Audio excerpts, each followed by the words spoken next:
Bonjour et bienvenue dans ce numéro de Face au Business. Les récentes inondations nous invitent à la réflexion sur la crise environnementale. Pas plus tard que le mercredi 9 septembre dernier, le gouvernement décrétait l'état de catastrophe naturelle en Conseil des ministres. Ces intempéries nous amènent à nous interroger sur la pertinence de la sensibilisation comme méthode de résilience. Est-elle vraiment efficace ? Quels rôles sont dévolus aux entreprises? Voici autant de questions auxquelles nos invités vont trouver des réponses. Pour ce faire, nous allons vous présenter nos invités. Nous sommes avec M. Abdoulaye Lankwande, il est le président de l'association Green Spirit. Bienvenue sur notre plateau. Merci bien, madame. Nous sommes avec le commandant Azibene Yo, il est inspecteur des eaux et forêts. Bienvenue sur notre plateau. Merci bien, madame. Et enfin, nous sommes avec M. Bourei Mazoundi, il est promoteur de Zundos Group. Bienvenue à Face au Business.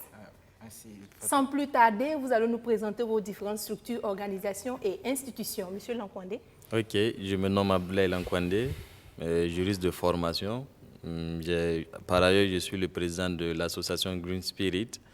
En tant qu'association, nous sommes un ensemble de jeunes hommes et jeunes femmes. Nous avons pour objectif la protection de l'environnement. Et dans ce sens, nous visons plus les ODD, les objectifs de développement durable. Donc c'est ça un peu notre objectif. Quand j'entends Green Spirit, je vois la traduction esprit vert. Pourquoi vert, ce nom? Esprit vert, d'abord pour dire l'esprit incarne un peu l'humanité, notre humanité, et vert, bon, la végétation, la nature, donc l'homme en vert, si on peut le dire. D'accord, merci beaucoup. Okay. Alors, notre commandant va nous présenter son organisation.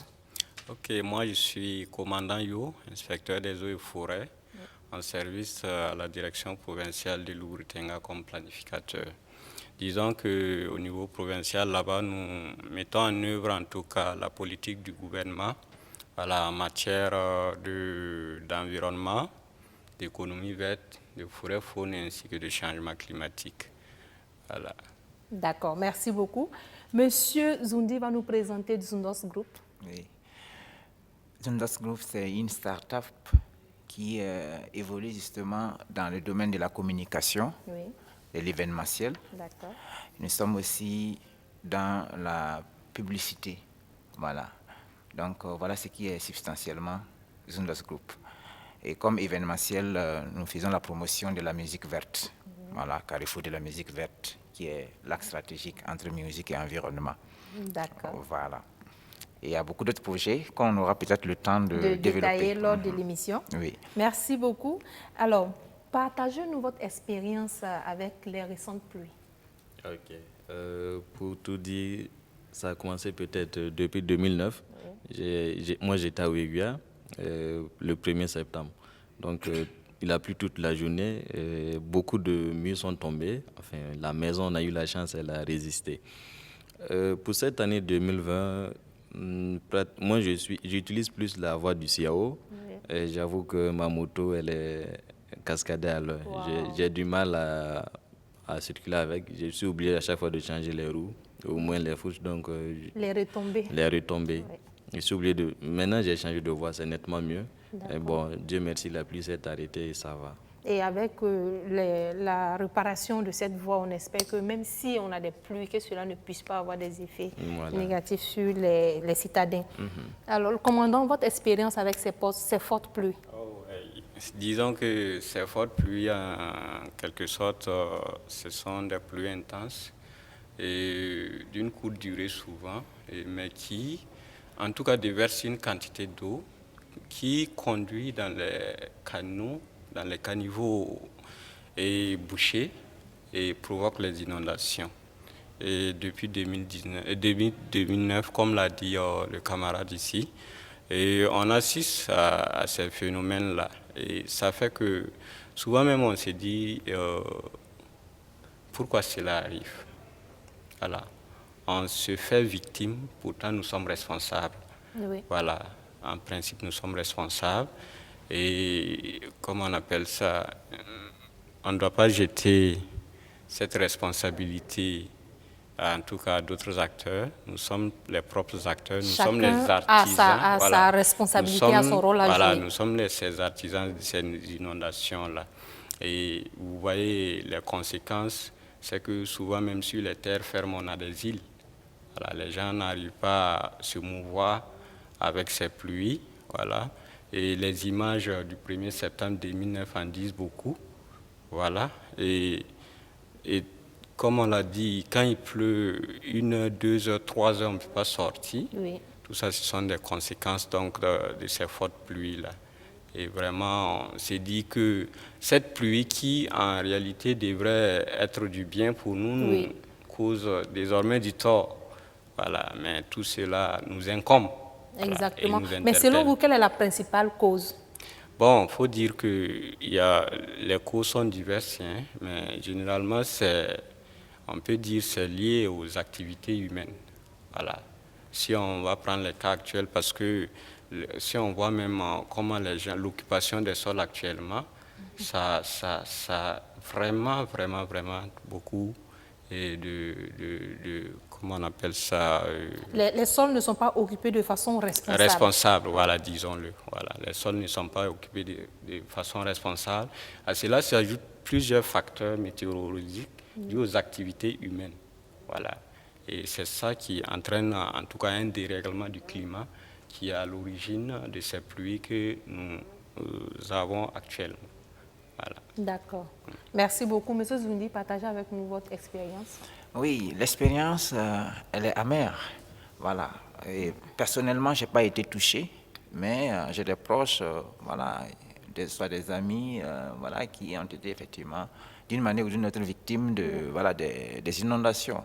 J'ai souvenance que j'étais à Bobo la dernière fois, et quand on voyait les images sur Ouagadougou, ça ne donnait pas envie de venir. Voilà, mais heureusement, le temps d'arriver, l'eau était déjà partie. Donc, c'est pour dire que, bon, franchement, les inondations aussi constituent déjà l'un des problèmes majeurs du moment. Alors, selon vous, est-ce que les sensibilisations sont des solutions efficaces face aux inondations? Efficaces, je dirais oui. Les sensibilisations, en fait, on table ici sur l'éducation environnementale. Oui. Voilà. Donc, les gens doivent pouvoir effectivement adopter des comportements responsables vis-à-vis de l'environnement. Et ces comportements, effectivement, en grande partie, tributaires à la sensibilisation. Voilà. Maintenant, est-ce que le message est bien donné? Est-ce que les gens sont réceptifs vis-à-vis justement des conseils qui sont prodigués? Ça, c'est là la grosse question. D'accord. Voilà. Et est-ce qu'on a des outils pour vérifier tout ça? Bon, je pense bien que le commandant pourrait mieux nous citer, puisque la question elle est beaucoup plus technique. D'accord. Voilà, et est-ce qu'on pourra effectivement quantifier justement ces changements? Je crois que oui. Merci beaucoup. Alors, commandant, vous allez nous dire, est-ce que la sensibilisation est une solution efficace face aux inondations? Et comment on peut mener des actions pour voir l'impact des sensibilisations? Disons que oui, très évidemment. Et la sensibilisation est vraiment disons, c'est le moyen même pour, comment on appelle ça, pour lutter contre ces inondations-là même. Je vais rester dans le cas des inondations. D'accord. Voilà, parce que quand vous prenez les catastrophes actuelles et les sinistrés, quand on voit l'occupation des sols qu'ils font actuellement, ça, disons, ça a un véritable... ça fait partie, comment on appelle ça, des causes, des premières causes des inondations. Donc il faut quand même s'imprégner, en tout cas approcher ces populations-là pour leur faire savoir d'abord que là où ils sont installés, voilà, ce sont des zones à risque. Des zones à risque. Oui. Voilà. Et ensuite, il faut capitaliser aussi leur connaissance parce qu'on ne sait pas pourquoi ils s'installent là-bas, puisqu'ils voient, comment on appelle ça, ce qui se passe, mais ils tiennent toujours à y être. Oui. Voilà, donc souvent, il faut les approcher, cueillir des informations, les traiter, et puis peut-être les ramener pour pouvoir les faire comprendre qu'en réalité, ils ne doivent pas s'installer dans telle ou telle zone, pour qu'on leur dise de ne pas s'installer dans telle ou telle zone. Voilà. Donc, franchement, il faut les approcher et je pense qu'à notre niveau, il y a des outils pour la capitalisation.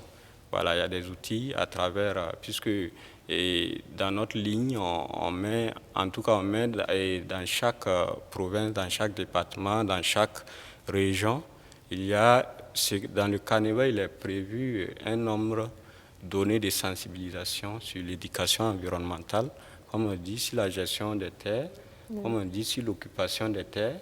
Voilà, on fait des polices pour sensibiliser ceux qui sont au niveau des berges, ceux qui sont dans les nids d'eau. Oui. Voilà. Donc, je pense que, et à la fin, on essaie d'estimer le nombre d'acteurs qu'on a pu atteindre et on essaie aussi d'évaluer le comportement après les actions.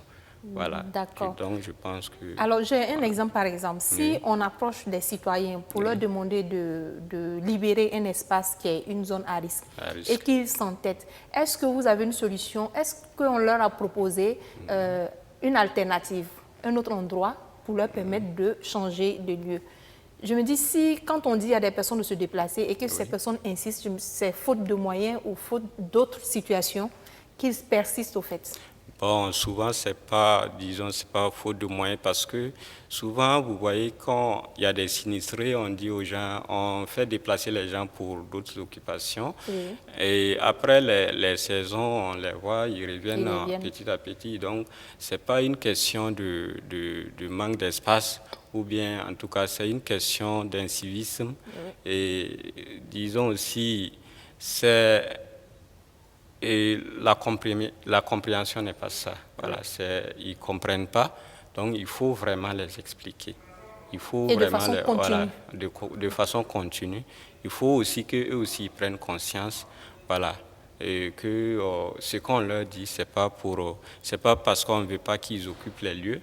C'est pas parce que voilà, c'est pour leur propre bien. Oui. Au fait, voilà, c'est pour leur propre bien. Donc, et je pense que le gouvernement essaie de faire de son mieux, hein. Oui. Voilà, pour les trouver des espaces.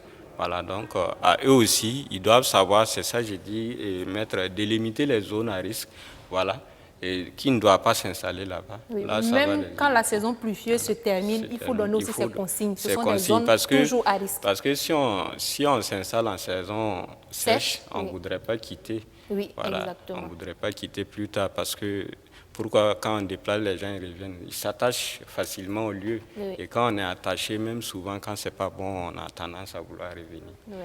Voilà. Donc vraiment, ce qu'il faut vraiment, c'est la sensibilisation, quel que soit le niveau.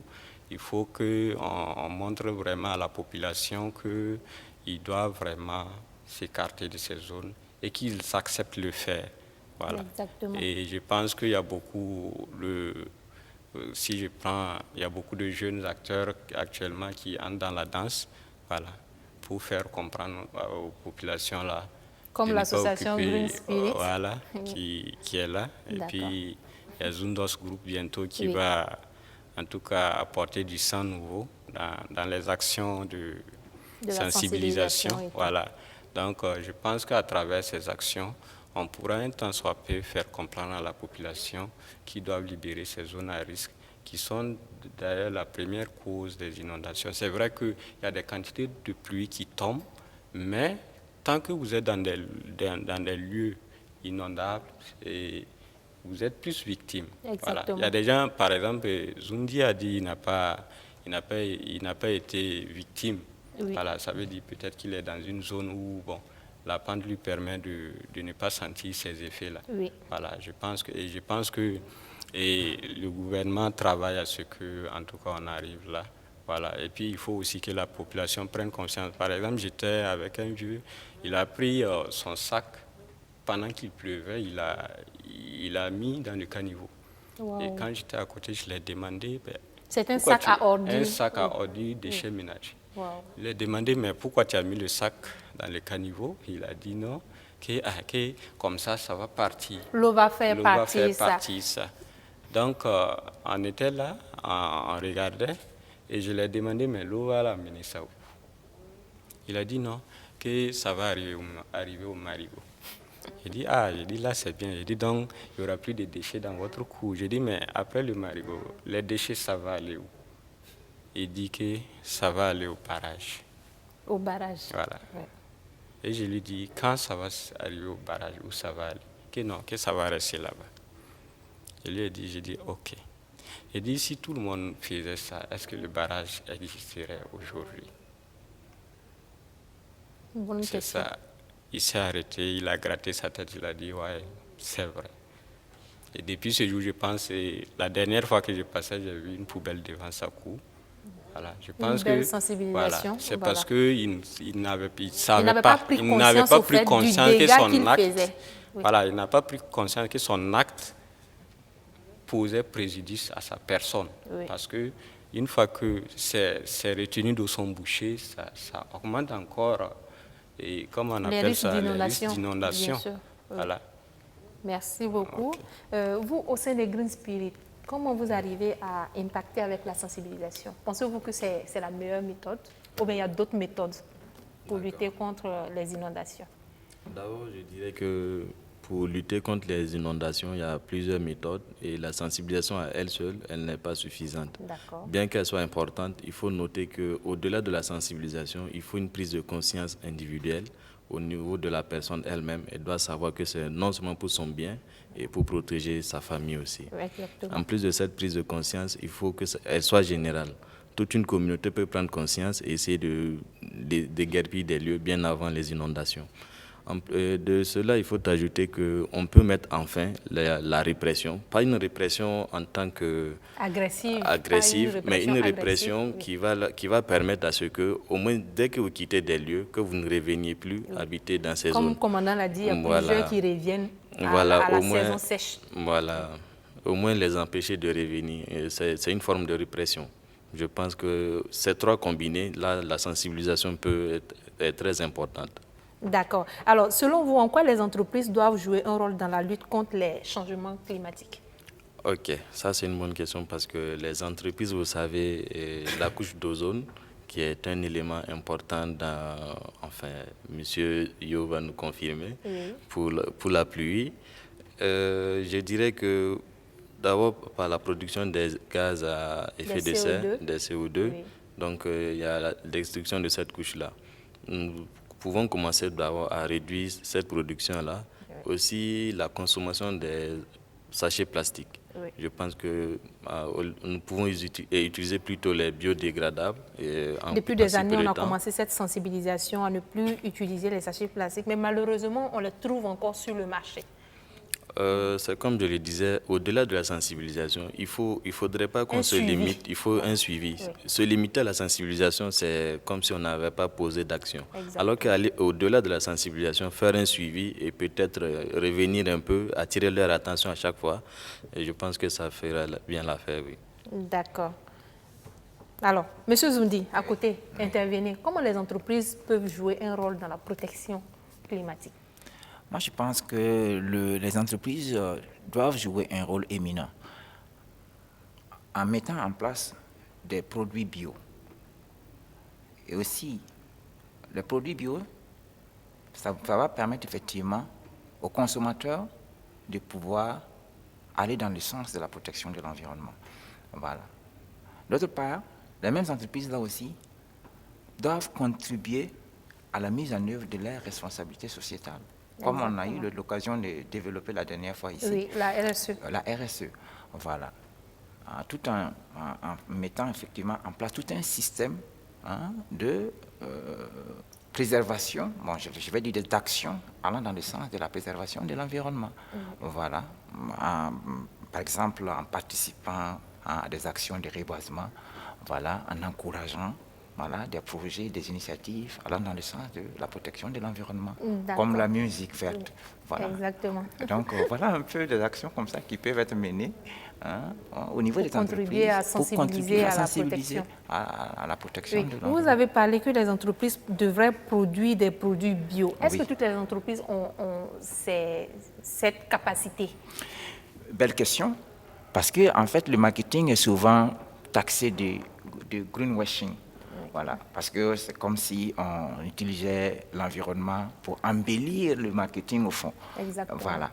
Mais en réalité, il y a effectivement cette possibilité-là pour ces entreprises de mettre en place pour la grande majorité des entreprises, de mettre en place, de tenir compte de l'environnement dans leur création. Dans la création de leurs produits. Les produits dans les innovations. D'accord. Voilà. Par exemple, vous verrez effectivement que Madame Bagayan Déco-Prestige avec les sacs biodégradables. Voilà. Mais elles, c'est son cœur de métier. Alors, pour une entreprise qui produit peut-être autre chose que des sacs, voilà. Oui, que des sacs. Effectivement, c'est ce que je dis. Ce n'est pas forcément donné à toutes les entreprises de pouvoir mettre en place des produits bio. Oui. Voilà. Mais il y a effectivement cette variable-là qui consiste à tenir compte de l'environnement dans ces innovations. Exactement. Voilà. Donc, il y a effectivement tous ces éléments-là qui sont là. Et sans oublier même que l'entreprise en elle-même peut aller dans le sens de la promotion de l'environnement. Par exemple, en faisant des reboisements. Exactement. Voilà. C'est une belle action aussi. Voilà. D'accord. Alors, commandant, votre avis, comment les entreprises peuvent jouer un rôle dans la protection climatique? Bon, je pense que les entreprises même sont déjà les premiers responsables en matière de dégradation de l'environnement à travers leurs produits, à travers leur production. Les usines, voilà. Les zones Donc, industrielles. disons, c'est vrai qu'il faut promouvoir le bio, mais déjà qu'il y a des entreprises qui ne le font pas, il faut compenser ce qu'on détruit. C'est cette idée même qui a fait que souvent dans les grands protocoles, vous voyez, les multinationales investissent pour compenser ce qu'ils ont. Ce qu'ils produisent. Comme voilà. les ODD, voilà, les grosses structures qui investissent dans les ODD pour encourager des actions de donc, protection. Par exemple, en termes, les entreprises peuvent accompagner ceux qui font les recyclages. Oui. Voilà. On parle du phénomène des 3 heures recyclés, peuvent accompagner aussi les reboisements. Par exemple, si on prend les entreprises PTB, voilà, quand ils veulent faire une voie après les études d'impact, ils font des plantations de compensation. Oui. Voilà. Et en tout cas, les actions, les entreprises, ils doivent assumer aussi les responsabilités sociétales. Vous l'avez déjà abordé ici. Ils doivent faire de ça, ils doivent intégrer ça dans leur activité. Exactement. Voilà, parce dans leur mission. Voilà, dans leur mission. Il ne faudrait pas qu'on soit à la trousse pour qu'ils puissent venir s'acquitter de ça. Je pense que dans leur rapport, ils ont toujours ça. Voilà. Et en matière d'environnement, ils doivent en tout cas œuvrer ce qu'ils produisent là. Ils peuvent le compenser. Actuellement, les forêts contribuent à la séquestration du carbone. Oui. Donc, du coup, ils peuvent investir dans le reboisement, comme on l'a dit. Et la plupart des entreprises qui le font oublient que quand on plante un arbre, il faut l'entretenir. Exactement. Voilà, parce qu'ils font cette erreur-là de planter l'arbre et avec l'appui des services forestiers, mais une fois que c'est fait, ils disparaissent. Pourtant, l'arbre est aussi bien comme un enfant, comme un humain. Oui. Quand tu le mets au monde, il faut prendre soin de lui. Voilà. Et l'arbre aussi, il en a besoin de ces soins-là. Oui. Donc, ils doivent d'abord accompagner à ce qu'on fasse le reboisement. Ils doivent aussi accompagner à ce qu'on fasse l'entretien des plants. Voilà. Et au niveau actuellement, il y a beaucoup de jeunes qui recyclent les pneus pour beaucoup d'activités. Oui, ils en font des chaussures, ils en font des poubelles, voilà, des fauteuils. Les entreprises doivent accompagner ces gens-là. Voilà, ils doivent prévoir des lignes pour les accompagner. Voilà, parce que ces gens-là contribuent énormément. C'est ça, ils utilisent ce qui n'est pas bon, ce qui pourrait porter préjudice à l'environnement pour rendre utile, pour faire une œuvre utile. Donc, il faut les accompagner. Voilà, et les entreprises, même s'ils ne sont pas sur le terrain pour faire les actions, en accompagnant ces jeunes, c'est comme c'est eux qui... C'est comme s'ils étaient sur le terrain. C'est comme c'est eux qui le faisaient. Voilà, donc il faut qu'au niveau des entreprises, vraiment, ils s'engagent, et en tout cas dans ces volets-là, et aussi investir dans la recherche. Oui. Voilà, actuellement, on est confronté à beaucoup de calamités. Et on a besoin aussi d'experts. Ils peuvent aussi attribuer des bourses pour que les gens puissent pousser les recherches en matière environnementale et trouver des solutions. Oui. Voilà. Vaut mieux prévenir Donc, que guérir. Que guérir, voilà. Parce que si nos parents avaient prévenu, nous, on ne serait pas là en train de parler de réchauffement ou bien de changement climatique. C'est vrai. Voilà. Donc, je pense que les entreprises, là, ils ont avez beaucoup à faire, un grand rôle à parce que ce sont jouer. les C'est premiers eux-mêmes les acteurs, premiers acteurs, oui, voilà, qui contribuent à en détruire tout cas, l'environnement. voilà. Et ils doivent être les premiers acteurs aussi À protéger. dans la protection. Voilà. D'accord. Ou bien dans l'amélioration, en tout cas, de la qualité de l'environnement. Merci Voilà. beaucoup, commandant. Alors, Monsieur Lankwandé, l'association existe depuis combien de temps? Ça fait presque une année. D'accord. En une année, est-ce que vous pouvez nous parler des activités déjà menées?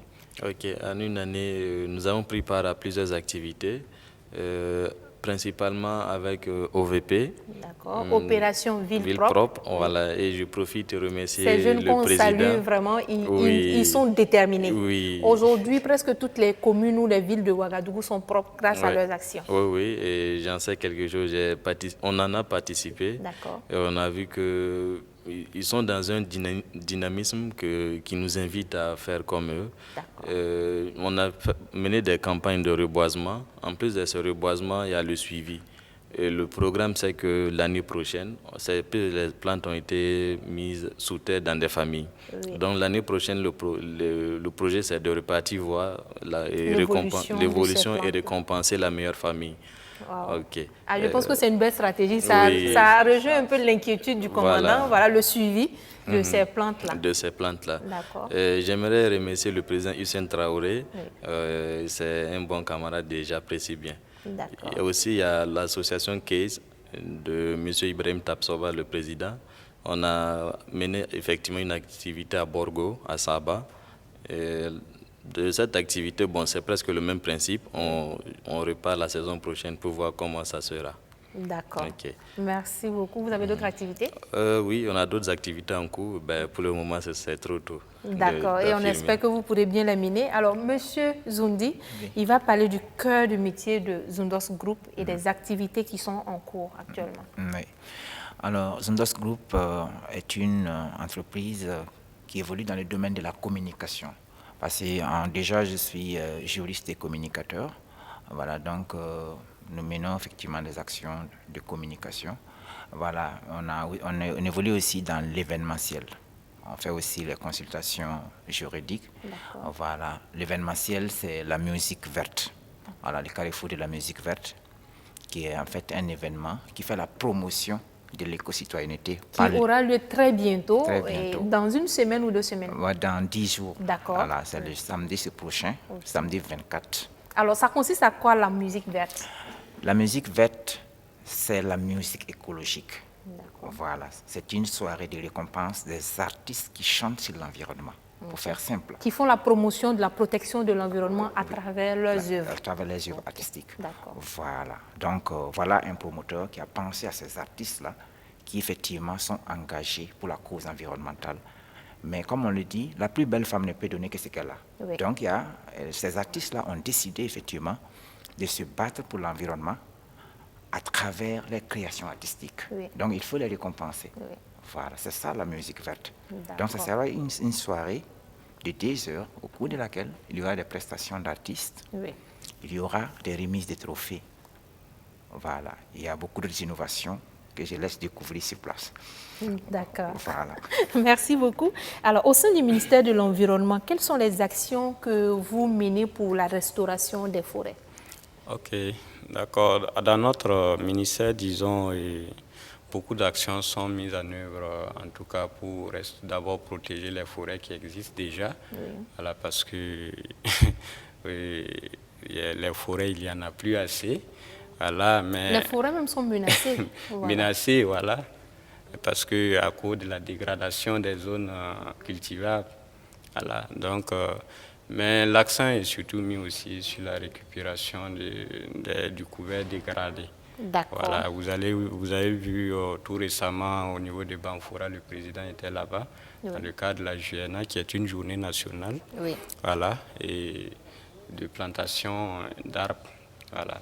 Et c'est une journée, quand on dit c'est une journée nationale, ça veut dire sur le plan national et dans chaque région, au moins, il y a une journée qui est dédiée dans la saison pour planter, et comment on appelle ça, des arbres. Et la journée qui est Voilà. dédiée pour planter des arbres, est-ce que cette journée concerne toute la population? Elle concerne toute la population et elle implique tout le gouvernement, elle implique tous les acteurs. D'accord. Voilà, même si souvent les gens ne se sentent pas concernés, voilà, et elle implique en réalité tout le monde. Voilà, parce que c'est comme on le dit, l'arbre c'est pour tout le monde. Oui. Et l'environnement c'est pour tout le monde. Voilà. Voilà. L'environnement c'est pour tout le monde, même si nous ici nous nous battons comme nous voulons. Si par exemple nos voisins ne le font pas, les retombées de nos voisins peuvent nous atteindre ici. Il n'y a pas de limite dans l'environnement. Oui. Voilà, donc disons que pour cette journée, en tout cas, ça implique tous les acteurs et toute la population. Et d'ailleurs, si vous avez des observations, vous verrez que ce jour-là, la population se mobilise. Voilà, la population se mobilise pour aider d'abord, puisque généralement, c'est recommandé de faire dans des enceintes. Donc, oui, on fait des grilles de protection d'abord. Voilà, sur la superficie où l'activité sera menée, oui, on fait des trouaisons et ensuite, en tout cas, il y a tout un ensemble d'activités jusqu'au jour J pour permettre au plan, en tout cas, d'avoir un taux de réussite, en tout cas, élevé. Voilà, et puis plus tard, on fait un bilan pour voir les plans qui ont survécu. En tout cas, jusqu'à présent, on est satisfait des résultats. Voilà. En marge de ça, il y a la campagne même de reforestation. Voilà, ça ne se distingue pas. La campagne de reforestation, ça veut dire durant cette période, tout le monde peut planter des arbres. Et c'est sur combien de temps la période? C'est généralement sur un mois, voilà, environ. Oui. Voilà. Et je pense qu'il y a beaucoup d'artistes qui ont déjà planté des arbres. C'est des événements, chacun. Oui, les entrepreneurs les médias aussi, avec toutes ces campagnes qu'on mène là. ont beaucoup couvert ça. Il y a l'association Denko et je pense des artistes d'ailleurs que nous on a eu à accompagner. Bon, c'est pour ne citer que dans le domaine de l'entreprise. Sinon, il y a beaucoup de partenaires en tout cas qui ont trouvé des sites et qui ont fait des activités de reboisement. D'accord. Voilà. Donc, mais comme je le dis, le chaos, c'est que souvent quand c'est fait, on se soucie plus, il n'y a plus de soucis. Voilà, c'est aux agents des eaux et forêts de s'en occuper.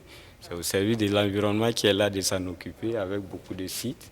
Donc souvent aussi, et la règle n'est pas ça. Bon, donc, en tout cas, mais ce qu'on prend dans le cadre de la GNA, vraiment, on met les moyens et vraiment, généralement, même si je prends pour le cas de Loubritenga, ça a été fait dans une forêt villageoise, oui, voilà, et dans un espace dénudé.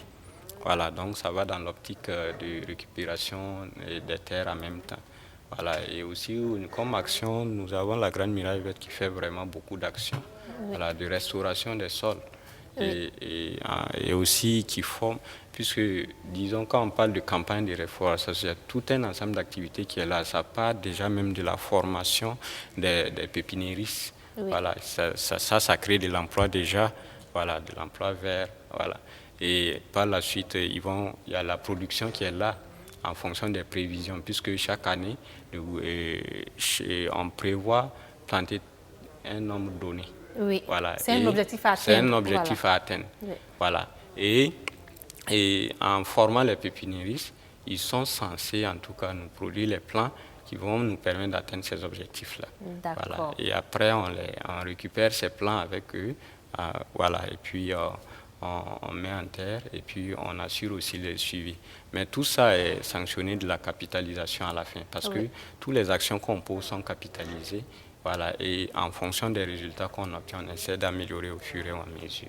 D'accord. Voilà, donc je pense que, en tout cas, c'est une ligne qui est suivie, quitte à ce que vraiment on bénéficie encore de l'accompagnement des acteurs qui s'impliquent, voilà, pour l'entretien après plantation.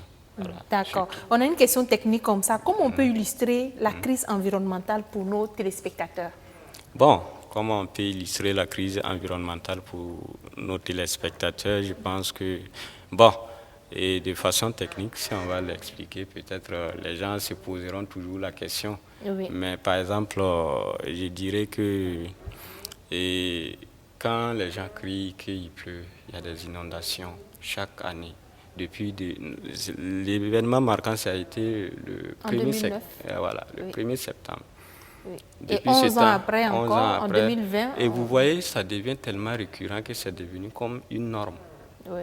Voilà, les fortes pluies, les inondations, c'est devenu récurrent, comme si c'était vraiment, c'est devenu ça la norme. C'est comme une logique, Voilà, au c'est fait. devenu Donc la chaque logique. année, Voilà. il faut y Donc, ça avoir veut des dire- inondations. Pourtant, on se réfère à...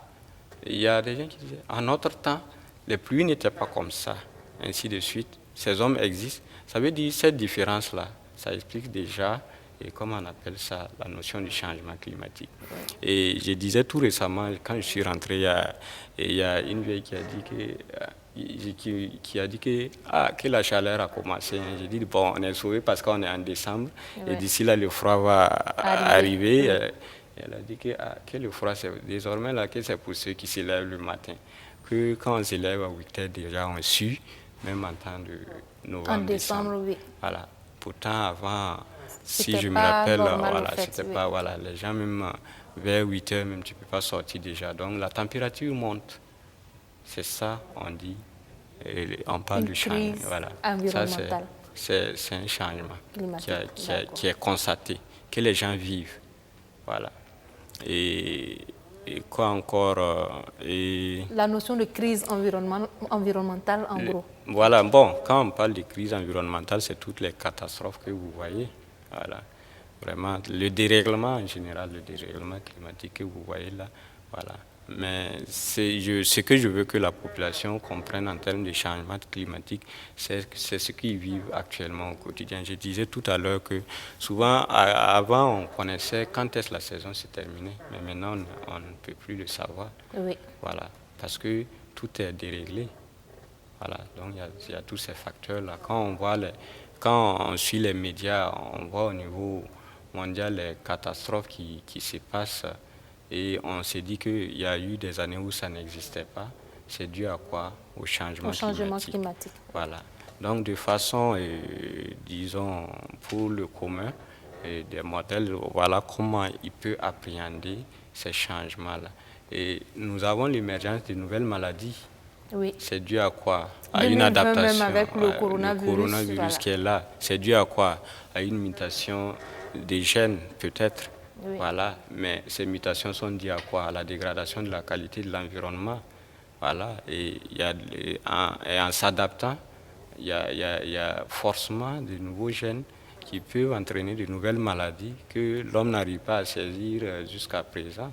Voilà, tous ces phénomènes-là, ça c'est quoi? C'est lié à la dégradation de la qualité de l'environnement, donc à un changement du climat. Voilà. D'accord. Voilà. Merci beaucoup, commandant. Okay. Alors, Monsieur Lankwandé, vous êtes une association, vous menez des activités. Sûrement, vous rencontrez des difficultés. Est-ce qu'on peut en parler?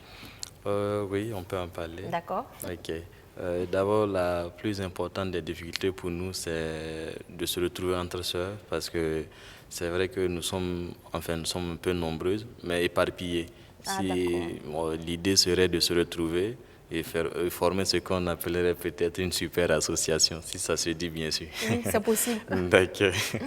Donc l'idée, c'est que si on peut au moins se retrouver en super association, je mets ça entre guillemets bien sûr, au moins l'impact de nos sensibilisations sera encore plus grand. Là, on va parler de réseau. Voilà, on a carrément. plusieurs associations qui œuvrent dans la promotion de l'environnement. Voilà. Pourquoi ces associations ne peuvent pas s'unir pour créer un réseau national pour avoir plus d'impact? Voilà, en fait, c'est ça l'idée. D'accord. Bon, donc, comme je le disais avec les autres camarades, ça y est, un coup, on est en train de réfléchir sur ça aussi. C'est une bonne réflexion et on vous souhaite plein succès. Merci bien. Parce que tant qu'il y a la Fédération de l'Union des actions, on a toujours de bonnes comment on dit, récompenses ou résultats, de bons résultats. Surtout, oui, surtout. Merci. Monsieur Zoundi, voilà, les difficultés que vous rencontrez avec les activités que vous organisez. Déjà, les difficultés sont financières et techniques. Voilà. Bon, pour ce qui concerne la musique verte, c'est un événement qui est naissant. Donc, nous sommes à la 10e édition et qui est d'ailleurs prévue pour le 24 octobre, donc dans 10 jours. Donc, actuellement, ça pose le problème justement de l'accompagnement pour le moment. Voilà. Donc, Et donc, où est-ce que vous puisez des fonds pour organiser ce grand événement? pour dire vrai, jusque-là, c'est sur fonds propres que j'organise l'événement. Voilà. Donc, c'est ce que j'ai fait l'année passée. Voilà. Mais je pense que c'est le moment d'appeler les entreprises, comme l'a dit le commandant, d'investir dans des activités qui font la promotion de l'environnement. C'est-à-dire, même si ces entreprises ne sont pas sur le terrain, à travers ces activités-là, c'est comme si ces entreprises étaient sur le terrain et contribuaient à protéger l'environnement. Absolument. C'est effectivement l'idée de faire quand même la promotion de l'environnement. On peut ne pas être sur le terrain, comme vous l'avez si bien dit, mais accompagner ceux-là. Les acteurs qui sont sur le terrain. Voilà. Donc, c'est un peu ça l'idée. Et surtout cette année, nous avons apporté des innovations en intégrant une nouvelle catégorie, la meilleure vidéo sur l'environnement. D'accord. Voilà. Alors, les catégories antérieures, on peut les citer? En fait, pour ce qui est de l'année passée, nous avons récompensé uniquement la meilleure mélodie sur l'environnement. Donc, c'est ça. Le lauréat est sacré ambassadeur 2019 de la musique verte. Donc, pour ce qui est de cette année, la meilleure mélodie... Il y a le clip qui s'ajoute. Voilà. Donc, il y a le prix de l'ambassadeur 2020 de la musique verte. Et en plus de ce prix, il y a le prix de l'ambassadeur vidéo de la musique verte. D'accord. Voilà. Ça, c'est la première innovation. La deuxième innovation, c'est que nous avons décidé de passer d'un tableau à un trophée. Super. Voilà, un trophée en bronze pour primer justement ceux-là qui militent pour l'environnement, musicalement parlant.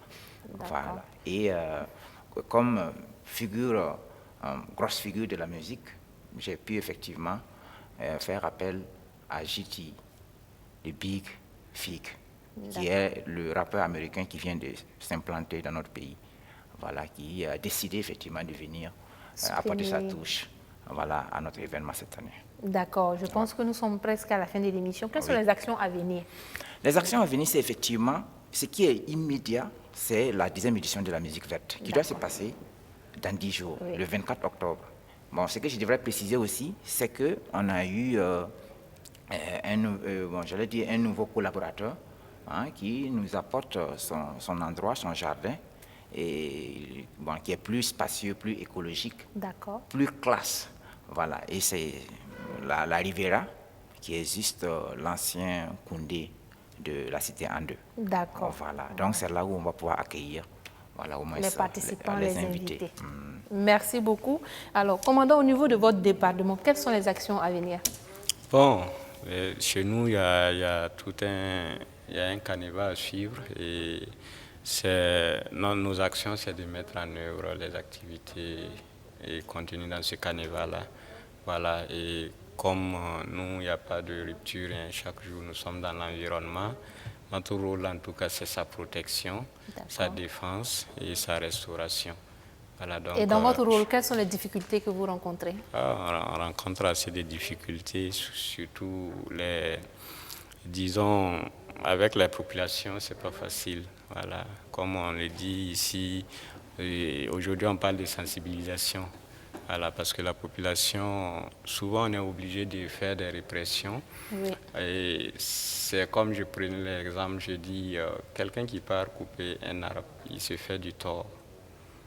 Et nous partons l'arrêter. Et il fait du tort aussi à toute la population. Oui, il se fait du tort, il fait du tort à toute la population, il fait du tort à toute la planète. Voilà. Maintenant, nous, par exemple, s'il a une infraction et qu'on doit le sanctionner, vous voyez qu'on lui cause du tort. On lui cause du tort parce qu'il se cause du tort. Ça ne doit pas arriver. Voilà.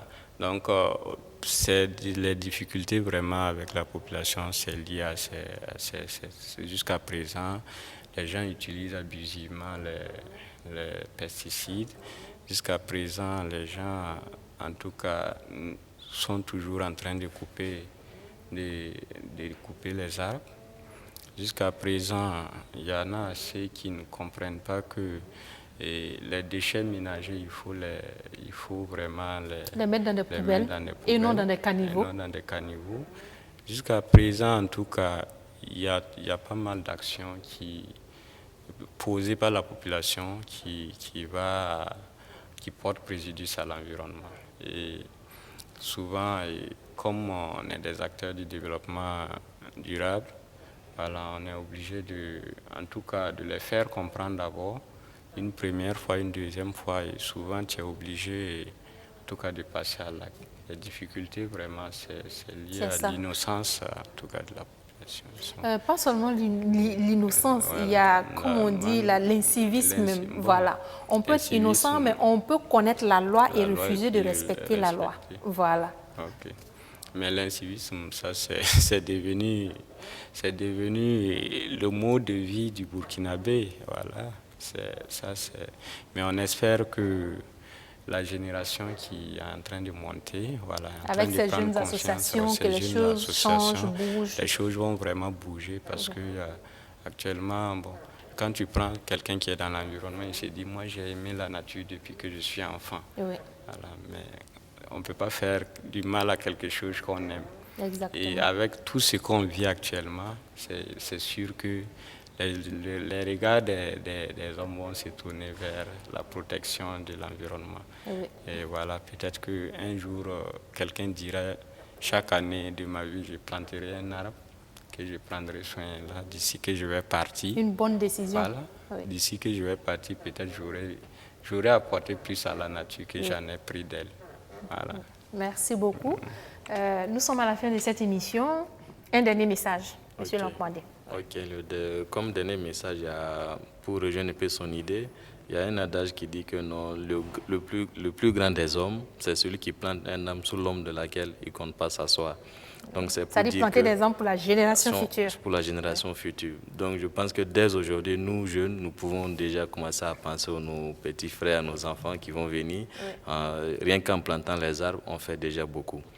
Nous avons une page Facebook que nous animons, Association de Green Spirit. On a ajouté Burkina Faso pour faire un peu la particularité. On a un numéro auquel on peut nous contacter, le 75 04 04 44. Donc nous sommes disponibles à ce numéro pour plus d'informations. Vous pouvez venir vers nous. Merci beaucoup, Monsieur Lakwandé. Monsieur Zoundi, un dernier message et vos contacts. Mon dernier message, c'est d'abord un message de remerciement et ensuite inviter les populations à venir, à s'approprier l'événement et à participer massivement. Alors, pour les remerciements, je tenais à dire un merci solennel à Fatou Coulibaly. Oui. On va dire merci à la télévision BF1 qui nous offre cette tribune pour la promotion des actions au Burkina Faso, des entrepreneurs, des associations, même du gouvernement. Oui, même du gouvernement. En tout cas, Fatou, je te dis merci, je ne peux pas l'exprimer. Voilà. Dans tous les cas, on est ensemble. Oui. Voilà. Maintenant, il y a d'autres partenaires également que je tenais à remercier. Il s'agit justement de la Rivera. L'espace naturel qu'on vous offre cette année, qui donne un autre niveau à l'événement. Vraiment, merci aux promoteurs. Oui, Monsieur Tapsava, Monsieur Tapsava Dominique, merci grandement. Voilà. Et je vais dire aussi merci à la Fondation Tony Elumelou, en partenariat avec le UNDP, qui nous a donné un coup de pouce. Voilà. Le PNUD, le TEF, voilà, merci. Merci beaucoup au boss Tony Elumelou. D'accord. Voilà. Donc, voilà. En tout cas, je tenais à dire merci à tous ces partenaires-là qui, d'une manière ou d'une autre, contribuent. Parce que c'est vrai, j'ai dit, financièrement, c'est moi-même je fais. Mais il n'y a pas que le financier. Oui, voilà, il y a le côté technique aussi, un appui technique et tout. Voilà, tout un dispositif qui est là, qui fait l'événement. Donc, j'ai dit merci à tous ces gens-là. Et j'invite justement ces partenaires-là à associer leur image à cet événement. Parce qu'il n'y a pas que l'événement. Le message qui est derrière est fort. Oui. Et il y a le suivi aussi. Il y a un ambassadeur qui doit sortir. Et cette année, on aura 2. Tout à fait. OK. Tout à fait. Alors, le contact, comment on peut vous joindre? Pour le contact, je suis au 70 22 01 99. C'est un contact WhatsApp. Et à la page Facebook de l'événement Carrefour de la musique verte. Merci beaucoup, M. Zoundi. Alors, commandant, un dernier message rapidement. Bon, comme dernier message, je dirais merci à la télévision BF1. Merci à vous voilà, aussi. Pour les actions, en tout cas, d'accompagnement. Voilà, vous n'êtes pas sur le terrain, mais vous contribuez en tout cas à ce que le message soit porté. La communication passe, la sensibilisation donc passe. Ça peut contribuer en tout cas à retrouver notre environnement à un état vraiment très appréciable. Je remercie également ces jeunes, voilà, et plus particulièrement Zundas Group, voilà, pour ces actions, voilà, et puis l'association Spirit aussi, voilà. En tout cas, on les encourage, Voilà, et on pense que d'ici là, bon, ils vont gagner du tonus et puis pouvoir vraiment poser des actions visibles, voilà, pour la protection de l'environnement. Et enfin, comme j'aime le dire toujours, nos parents ont réussi une mission et on doit les féliciter, on doit même les donner un trophée pour ça. Oui. Ils ont pu détruire l'environnement. Je ne m'attendais Voilà. pas à ça. Ils ont pu détruire l'environnement et on va les féliciter pour ça. Et nous, on doit les féliciter puisque c'est leur mission. Ça a été leur mission. D'accord, Voilà. on écoute la suite alors. Maintenant, nous aussi, nous avons une mission Oui. et on doit nous sanctionner si on n'a pas pu. Et cette mission, c'est de restaurer ce que les parents disent. D'accord, C'est de vivre en pensant au futur. merci. Voilà. Le message, il est bien passé. Merci à vous tous pour votre disponibilité. On ne va pas terminer cette émission sans remercier nos partenaires. On a Pelle et Chapeau pour ces beaux bijoux-là. Et on a Ibioka aussi. On a d'autres partenaires chic pour nos belles tenues. Et je n'oublie pas de remercier toute l'équipe de production à sa tête, Dieudonné. Merci à vous, chers téléspectateurs. Et à très bientôt pour un autre numéro. D'ici là, portez-vous bien.